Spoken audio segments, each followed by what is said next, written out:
हाँ, अब हम पढ़ते हैं न्यूटन का वैश्विक गुरुत्वाकर्षण। न्यूटन का वैश्विक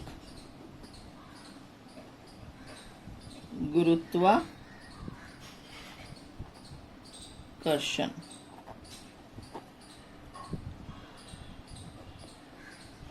न्यूटन का वैश्विक गुरुत्वाकर्षण। ठीक है। अब इसके अंदर क्या है कि हमने ये देखा था पहले जब मैं तुम्हारे को पढ़ा रही थी, तो उस वक्त अपने पास में क्या आया था कि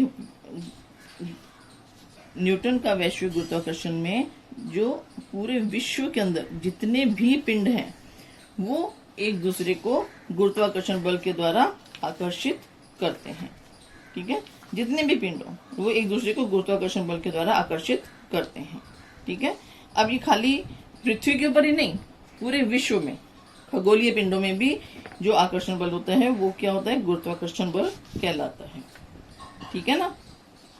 तो अब यहाँ पे देखो मैं तुम्हारे को क्या बता रही हूँ कि इस चीज को समझने के लिए एक पिंड है अपने पास में A, दूसरा पिंड है B। ठीक है। और A का द्रव्यमान है m1 और इसका द्रव्यमान क्या है m2। ठीक है। और इनके बीच की जो दूरी है वो कितनी है, इनके बीच का डिस्टेंस कितना है, उसको हम किससे लिखते हैं, d से। अब d कैसे नापेंगे, दूरी को कैसे नापेंगे, तो जब पिंड जो है, अगर पिंड गोलाकार होते हैं तो उनके जो केंद्र बिंदु जो होता है वो वहां से दूसरे पिंड के केंद्र बिंदु तक की जो दूरी होती है उसको हम क्या बोलते हैं, डिस्टेंस। वो हम डिस्टेंस में लेते हैं, दूरी में लेते हैं। ठीक है। तो अब यहाँ पे देखो तो न्यूटन के नियम के अनुसार क्या हो गया, जो बल जो है वो क्या किसके समानुपाती होता है, दोनों पिंडों के द्रव्यमान। दोनों पिंडों का द्रव्यमान क्या है, m1 गुना m2। ठीक है। दोनों पिंडों के गुणनफल तथा उनके बीच की दूरी, दूरी क्या है d। ठीक है। दूरी के वर्ग के प्रतिलोमानुपाती होता है। जो बल है वो दोनों पिंडों के समानुपाती, गुणनफल के समानुपाती तथा दूरी के वर्ग के प्रतिलोमानुपाती होता है।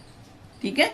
अब यहां से हम ये समानुपात का निशान हटाएंगे तो क्या लिखेंगे, F is equal to G m1 m2 upon d square. ठीक है। अब यहाँ पे G क्या चीज है, G क्या है, यहाँ पे G है गुरुत्वीय स्थिरांक, या इसको वैश्विक गुरुत्वीय स्थिरांक भी कहते हैं। वैश्विक गुरुत्वीय स्थिरांक।